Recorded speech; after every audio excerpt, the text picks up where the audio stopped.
Hola, ¿qué tal están? Hablando de Hipatia de Alejandría. En este vídeo ofrezco algunas reflexiones, comentarios, análisis de la obra filosófica y también de su repercusión en el ámbito de la filosofía, de la ciencia, del conocimiento, en definitiva, de Hipatia de Alejandría. En cuanto a su nacimiento, empezando por los datos biográficos, no se sabe exactamente la fecha de su nacimiento porque las investigaciones históricas hablan que quizás haya nacido en el año 350 de nuestra era. Otros investigadores dicen que en el 370 o en el 375 incluso. Podemos decir que su discípulo más conocido, que recibe lecciones de ella, es Sinesio. Y también, por ejemplo, se conservan las cartas de Sinesio y otros documentos para conocer la vida de Hipatia, etc. Por ejemplo, en el año 405, Sinesio le envía dos libros a Hipatia, eso aparece en la carta 154, para que ésta decida sobre la publicación de uno de ellos. Por ejemplo, también hay que decir que recibe las cartas, algunas cartas de Sinesio, en las que éste le comunica su lamentable estado físico y psíquico. Sinesio, por ejemplo, está a punto de morir en el 413. En cuanto a su fallecimiento, Hipatia murió asesinada en el año 415 de nuestra era. En relación con otras cuestiones, pues es una época bastante turbulenta, porque no hay que olvidar que en el año 410, como se sabe, Alarico saqueó Roma y eso causó un gran impacto psicológico en todo el imperio y un gran impacto a nivel social, etcétera. Y realmente en los próximos minutos me dedicaré a hablar algo de la vida y obra de Hipatia de Alejandría. Su nombre significa la más grande y realmente fue una filósofa y matemática de la escuela de Alejandría y es más conocida en efecto por los detalles de su muerte que de su vida. Realmente, como se sabe, Hipatia murió a manos de un grupo de cristianos y hay diferentes testimonios acerca de cómo fue y del ensañamiento que mostraron sus asesinos con ella. Hay distintas versiones o versiones diferentes del asesinato. Por ejemplo, dice Damascio en su vida de Isidoro lo siguiente: una multitud de hombres mercenarios y feroces que no temían castigo divino ni venganza humana mataron a la filósofa y así cometieron un monstruoso y atroz acto contra la patria. También hay otra versión de Sócrates escolástico que está en Historia Eclesiástica y que dice así: una multitud de creyentes en Dios apareció bajo la dirección del magistrado Pedro y ellos buscaron a la mujer pagana que había entretenido a la gente de la ciudad y al prefecto con sus encantamientos. Cuando supieron el lugar donde estaba, la buscaron y la encontraron en una silla y bajándola de ella, la arrastraron hasta la iglesia de Cesarión. Le rasgaron las vestiduras y la arrastraron por la calle hasta que murió. Luego la llevaron a Cinarión y quemaron su cuerpo. También, este fragmento es de Juan Obispo de Niquiu, en Crónica, es otro texto. Y el siguiente, la tercera versión, que es la más propiamente de Sócrates escolástico, sería: cayó víctima de la envidia política que dominaba en aquellos tiempos. Dado que se había entrevistado con frecuencia con Orestes, fue acusada calumniosamente entre los cristianos de que esto era lo que impedía que Orestes se reconciliara con el obispo. Algunos de ellos, cuyo cabecilla era un maestro llamado Pedro, corrieron a toda prisa empujados por un ardor salvaje y fanático, la asaltaron cuando volvía a su casa, la arrancaron de su carro y la llevaron a la iglesia llamada de Cinarión, donde la desnudaron completamente y la mataron con escombros de tejas. Después de descuartizar su cuerpo, llevaron sus trozos a la plaza de Cinarión y allí los quemaron. La conclusión es que los tres textos que he leído coinciden en que Hipatia fue asesinada por una multitud y que su cuerpo fue despedazado y luego quemado. ¿Por qué pasó esto? La respuesta más coherente y más plausible podríamos decir que es que fue un asunto que derivó del conflicto entre el poder civil de Orestes y el eclesiástico de Cirilo, que intentó que Hipatia fuera asesinada. En cierto sentido, por tanto, estos matices nos vienen a decir que no tanto fue un enfrentamiento entre cristianos y no cristianos, sino como una rivalidad entre el poder civil de Orestes y el poder religioso de Cirilo, aunque, en fin, también hay unas motivaciones religiosas, sin duda. En definitiva, pues Hipatia, podemos decir que le cabe, o podemos decir que tiene la triste gloria de ser la segunda víctima después de Sócrates de las iras desatadas contra una persona dedicada a la filosofía, contra un filósofo, en este caso una filósofa. Diríamos que Hipatia pues, tenía una influencia del neoplatonismo y del platonismo, básicamente, y también fue matemática. Realmente se pueden decir pues muchas cosas de Hipatia, pero también hay que decir que hay pues, incertidumbre en relación a la vida de Hipatia y en cualquier caso habría que centrarse más también en sus contribuciones pues, a la filosofía, a las matemáticas. Tampoco hay que olvidar que realmente pues, tenía a su disposición la Biblioteca de Alejandría y pues era una filósofa alejandrina. Y aunque desconocemos las fuentes filosóficas de Hipatia, pues diríamos que desde la tradición platónica la matemática y la filosofía eran disciplinas que estaban entretejidas, que se integraban, que no eran extrañas la una a la otra. En ese sentido, cabe decir también que según el historiador de la filosofía Copleston, en la escuela alejandrina tenían más peso las obras de Platón y de Aristóteles que las de Plotino, por ejemplo.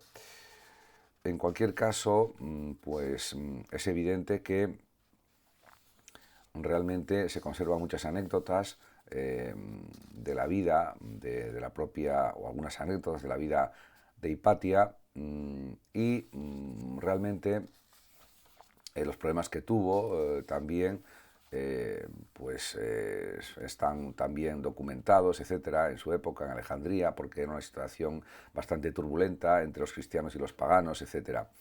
Pero a partir de ahora me voy a centrar un poco en la enseñanza que impartió Hipatia, en sus enseñanzas.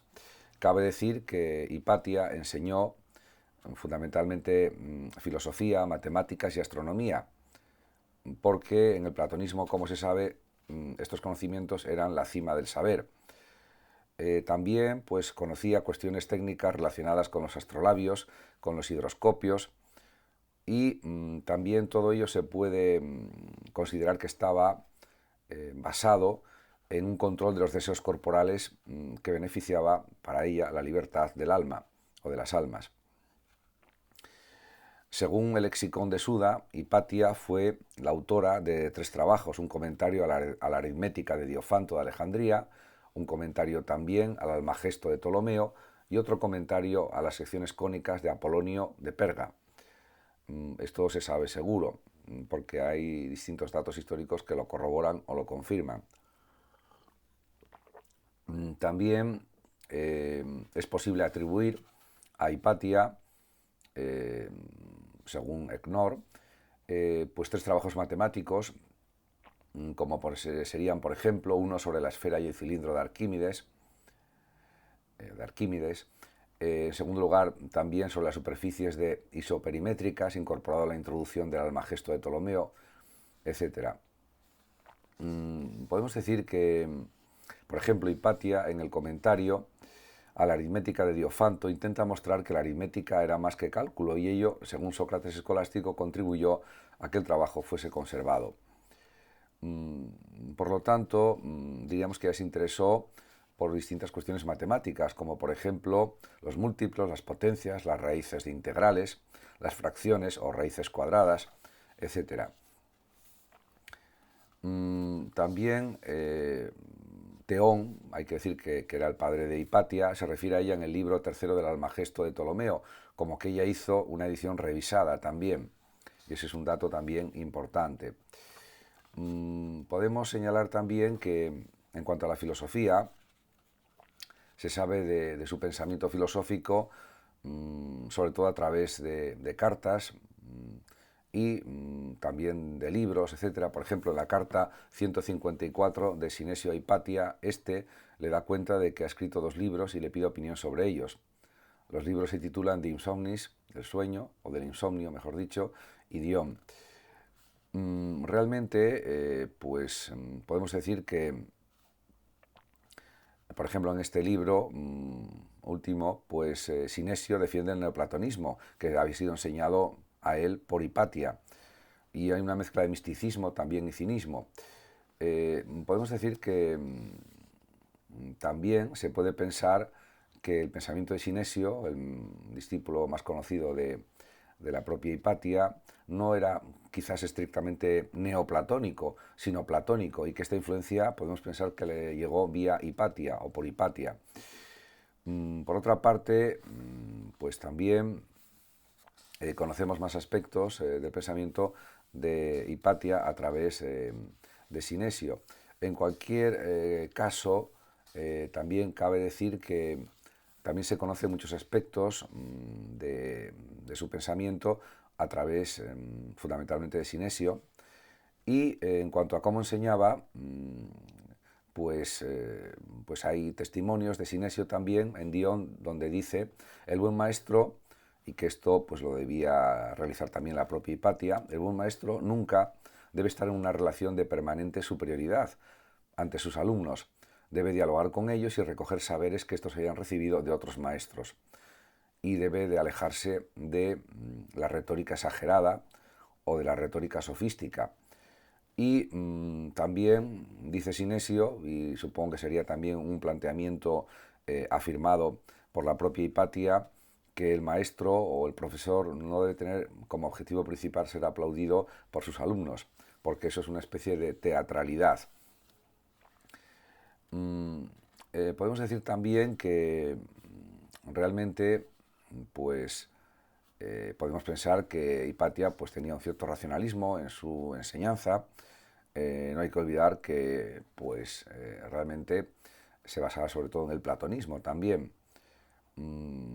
Por ejemplo, podemos especular o pensar si Hipatia tenía un grupo reducido de discípulos o no tan reducido, o una multitud cambiante, o ambas cosas según las circunstancias y según cada periodo temporal en la que ella enseñó. Eso sí, sabemos con seguridad que los miembros del círculo de Hipatia llegaron a ocupar altas posiciones de poder, bien en la Iglesia o en el Imperio romano. Por otra parte, parece ser que, según afirma Zielska, este investigador, en el círculo de Hipatia estaban excluidas las mujeres.